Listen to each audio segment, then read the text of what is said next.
This guy owns a convenience store, and it made $275 million last year. His name is Beaver, and I'm going to tell you exactly how he did it. Plus, I'll give you a bunch of lessons that you can use in your business right now to get so good that your competitors literally fade into irrelevance. Do this right, and your business could break through to a whole new level.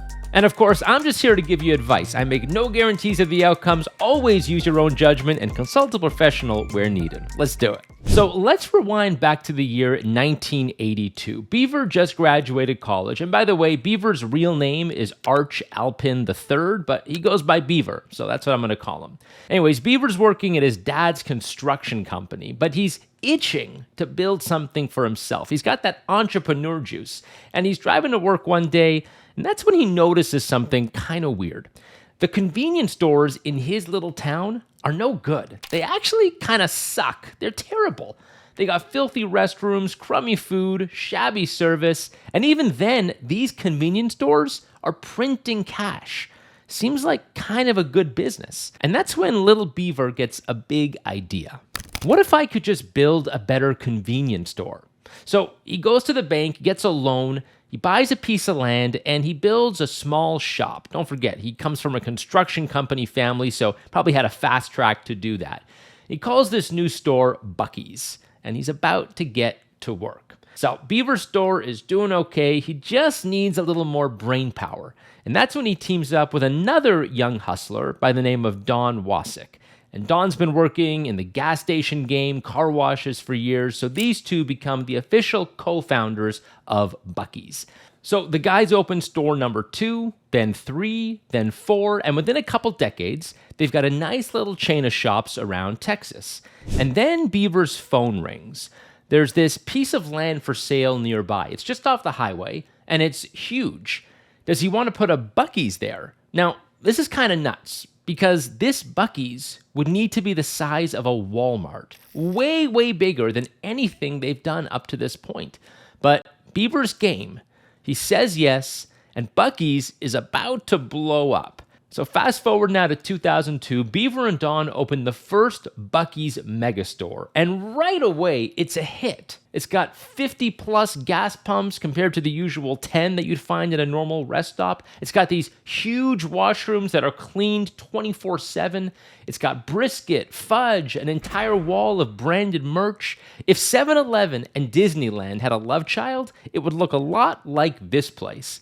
In year one, that store clears $10 million in revenue. So they keep opening more locations, each time just a little bigger than the last. Today, there are 54 spots, with more on the way.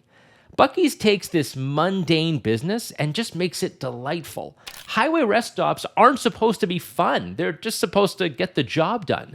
But Beaver and Don go overboard, turning the rest stop into a destination. It's part of the road trip that everyone loves. And it comes down to a simple business principle. Upgrade the blah. Take something that people don't really care for and just make it the highlight. It works for so many businesses, and it works for Buc-ee's. That's how you make $275 million with a convenience store.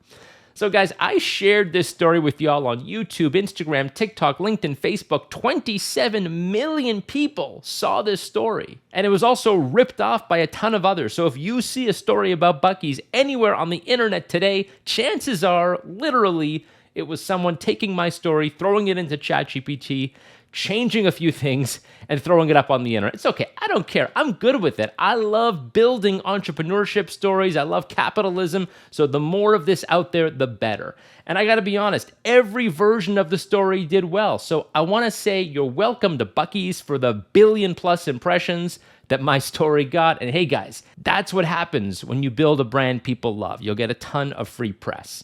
So there's a bunch of stuff I want to get into deeper right now. And let's start with the thing Buc-ee's does so well. I'll call this deleting the highest point of friction. Now, I want you to think about the purpose of a roadside rest stop like Buc-ee's. Let's unbundle this whole business. So when you stop at the side of the road, you can get gas, you can get food, you can grab a sweatshirt or a toothbrush, You can get medicine if you're not feeling well on the road. Maybe you grab a coffee. All these are things that you might get on your road trip when you stop at a rest stop at the side of the highway. But something you'll 100% need on the road trip, everyone will need it, is a restroom, obviously. And it's really kind of an unreliable experience for drivers. Sometimes it's an unpleasant one because you don't know what you're going to get, given every rest stop's a little bit different. Sometimes you get lucky, the washrooms are clean, that's kind of cool. But even then, there might only be a few stalls, so you wind up waiting in line. And then once you get into the washroom, maybe there's water all over the sink, or the toilets aren't flush, there's pee everywhere, toilet paper on the ground, the door doesn't lock, that little separating wall between your stalls from the next guy is super short and thin. You don't know. And on a road trip, when you gotta go, you gotta go. I was actually on a road trip a few weeks ago with my wife and my 2 baby girls, and we turned off the road and saw a washroom sign. And it turns out those washrooms were basically porta potties in the forest. We got back in the car and waited till the next exit. But again, you just don't know. This is the reality for anybody on a road trip. And that is exactly where Buc-ee's puts their focus. They take the thing everyone dreads and they make it the part you'll remember most, the part you'll actually tell your friends about. Their washrooms are huge. They got dozens of stalls, always spotless, well lit, smelling fresh, fully stocked. There are literally attendants on duty 24/7 whose only job it is to make sure this place stays immaculate. You walk out thinking, I can't believe that was a public restroom next to a gas station at the side of the highway. And that's the lesson. Find the highest point of friction in your business and delete it. And I want to say that again. I'm talking about the highest point of friction because there's a lot of other stuff that you could focus on. Buc-ee's could put all their attention into offering more candy than the other highway rest stops, but that's not the highest point of friction because most people aren't driving down the freeway praying they'll find a better candy shop. They're praying that they'll find a clean place to do their business when they stop next. Because when you gotta go, you gotta go. So it's not about finding just any point of friction, it's about finding the highest point of friction for your customer. And you see this all over the place. Let me give you a few famous examples that have literally made billion-dollar businesses. So back in the 1990s, airlines are all starting to charge a fee to change your flight. You want to change your flight, you got to pay extra. And one airline, Southwest, doesn't do that. Instead, they lean into the fact that you can change your flight absolutely free, only at Southwest. That one move helps to transform them from a small regional carrier into one of the biggest airlines in the US. Paying a fee to change your flight at that point was the highest point of friction. Southwest deletes it and wins. Go back to the 1980s and 90s. Look at Domino's Pizza. Their insight is that people aren't complaining about the quality of the food, it's the wait times. So they introduce 30 minutes or it's free. Again, the highest point of friction. Deleted. One of the best examples of the last 20 years, of course, is Amazon. Back in 2005, they realized that the highest point of friction with buying stuff online is paying for shipping. People don't want to pay extra for shipping. So Amazon deletes that friction with Prime. And Amazon actually takes a step even further. They don't just delete the friction at a cost to them. They do it at a profit. They still charge you for delivery. They just do it up front. That's the Amazon Prime fee that you pay every year. And then they use that cash to subsidize your shipping costs throughout the year. So in that case, Amazon is deleting the highest point of friction when you would naturally feel it, and they're just moving it somewhere else. They're repackaging it as a benefit, Amazon Prime, and they charge you for it at a different time. It's so good. Gives me the chills. All right, the lesson. Find the highest point of friction and delete it. You'll be amazed how good that is for your business. All right, let's move on here. Let's just say the restrooms are the bait. They bring customers in the door, but no one's paying to use those restrooms. So how does this place actually make money?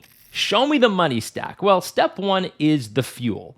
When you stop at the side of the highway, you're almost certainly going to fill up your tank. And Buc-ee's builds these locations with dozens of pumps, usually 50 or more, so they can handle an enormous volume of cars at any one time. They also don't let trucks into their lots, cars only. which reduces wait times. Now, gas is typically a low-margin product, so they're not making a killing on this stuff, but it's an important part of the money stack. It keeps people on the property for longer, and it covers a core need for travelers. So you got the toilet bringing you in, check. Then you can fill up your tank, check, check. But to really see where this company makes money, you gotta walk inside the store. That's where the money stack really starts to build. Now, it begins with the private label food. So Buc-ee's runs multiple fresh counters inside each store. Brisket sandwiches, fudge, jerky, pastries, and almost all of it is under their own brand. Private label means they capture more of the margin compared to selling national brands. So industry averages put national brand convenience store products around 32% gross margin, while private label can be closer to 40%. And that goes straight to the bottom line. It's also exclusive. So if someone develops a taste for Beaver nuggets or Buc-ee's jerky, they can't get it anywhere else. That exclusivity increases the likelihood of repeat visits. And these food counters are designed for speed. The stores are big enough to handle hundreds of customers at a time without anyone feeling cramped. Staff are constantly preparing fresh batches and displays are stacked high. And that means most people aren't leaving empty-handed. And the money stack continues. Let's talk merch. This is where Buc-ee's turns a convenience store into a real destination. The Beaver logo appears on shirts, hats, mugs, blankets, toys, and home goods. These items carry some of the highest margins in the store, often 50% or more. And every piece of merch sold is also a piece of marketing. Because when someone wears a Buc-ee's hoodie back home, they're advertising the brand in places where there might not even be a single location. You're a walking billboard. What's important is that each layer of the stack builds on the one before it. The bathrooms draw people in, the fuel keeps them there longer, the food encourages them to spend, the merch pushes the average transaction even higher while sending the brand out into the world. None of these layers work well in isolation. It's the sequence and the scale that makes it powerful. So a typical Buc-ee's can see thousands of customers in a single day. And when that kind of volume is paired with a thoughtful product mix, the numbers add up quick. Now, it's a private company, so I don't have any insider information, but back of the napkin math, I'd say fuel probably makes up the majority of revenue on paper, probably like 60%, and then the in-house sales bring in most of the profit. And that's what a good money stack looks like.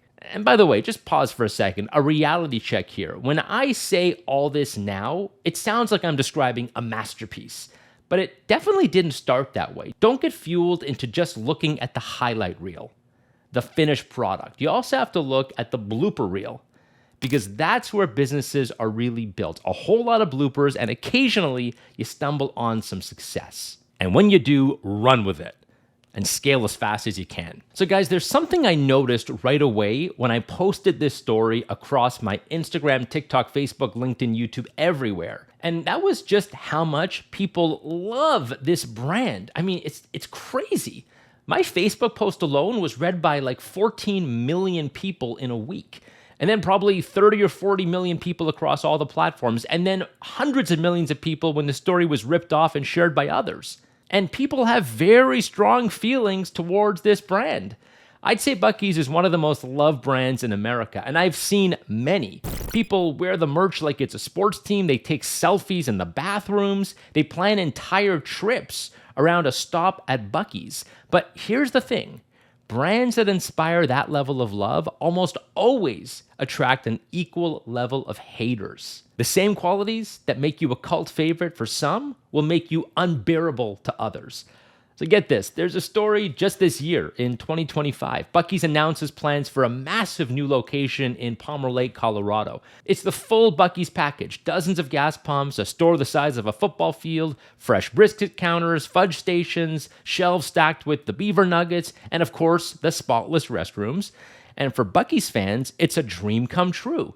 But for many locals in Palmer Lake, Colorado, it is a nightmare. This is a small town. People move here for peace and quiet. The idea of thousands of travelers a day pouring off the highway into their community feels like an invasion.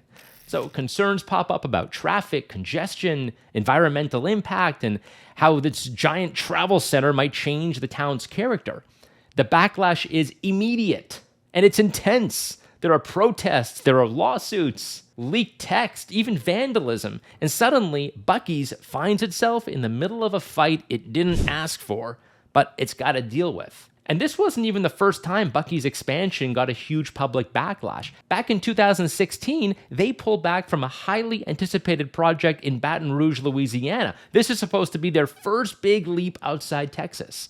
But after running the numbers and looking at the market, they conclude that the critical mass just isn't there, and they cancel the project before even breaking ground. So what is going on here? How can a brand that wins cleanest restrooms in America and has millions of devoted fans have this kind of pushback? The answer is simple, guys. The most loved brands are often the most hated because they are polarizing. And in business, that's not a bug, it's a feature. You see, when you stand for something, by definition, you stand against something else. So you attract people who love you, and you repel people who don't love you. And the stronger your brand identity, the sharper that divide. If nobody dislikes what you're doing, you're probably not doing anything that matters very much at all. Buc-ee's leans into this reality. They know their stores are big. It's crazy. They know these places are ridiculous. They know that they're not for everyone. And they're fine with that because the people who are for them are fiercely loyal. This is a strategy you see over and over again with the most loved brands on the planet. I'll give you some quickies. Crocs comes out in 2002. It's like a quirky boating shoe. It's lightweight, it's waterproof, and it is very weird looking. Now, most people would say this is one ugly shoe, and a lot of other people love it. They wear Crocs all the time, probably even when they shouldn't be wearing Crocs. And the brand leans into this with wild colors and collabs, turning polarization into a billion-dollar cult following. I'll give you another one, In-N-Out Burger. They've got this very small menu of burgers and fries, they keep quality super high, and their customers are obsessed. Now, to outsiders, it's just overhyped fast food. But because In-N-Out keeps a really small footprint, California, Nevada, Arizona, a few other places, they get so much hype among their core customers. They don't chase universal appeal. They own their niche, and they let the legend grow. Here's one more, and this one is so distinctive that the brand is actually like a satire of itself. I'm talking about Goop. So Goop starts as Gwyneth Paltrow's wellness newsletter and becomes this luxury lifestyle brand selling bougie products with insane price tags and tons of controversy. There's the candle, which is called This Smells Like My Vagina candle. That's the actual name. It sells for $75 on the website. There's a psychic vampire repellent, which retails for $90. It's exactly what it sounds like, I guess. Look, this stuff is crazy. And lots of people think Goop is a joke, but a lot of other people shop at Goop. So I guess something's working. So how do you do this? Well, I cover a lot of it in my book, Marketing Superpowers. If you're watching the video right there, grab your copy at marketingsuperpowersbook.com and specifically look at the movement formula. Unifying belief times faith equals action. Now, grab the book. You can go a lot deeper into the movement formula and how to use it to build a brand so good that getting customers feels like magic. But for now, I just want you to think about being positively polarizing. And that comes from just being yourself, quirks and all. Buc-ee's locations are too big. They're unnecessarily big. Their bathrooms are crazy clean, unnecessarily clean. The food, the merch, it's all over the top. But it's Buc-ee's. That's who they are, and people love it. That's the secret. It's not actually much of a secret. The most loved brands are also the most hated brands. They are the most polarizing, and that's exactly what makes them powerful.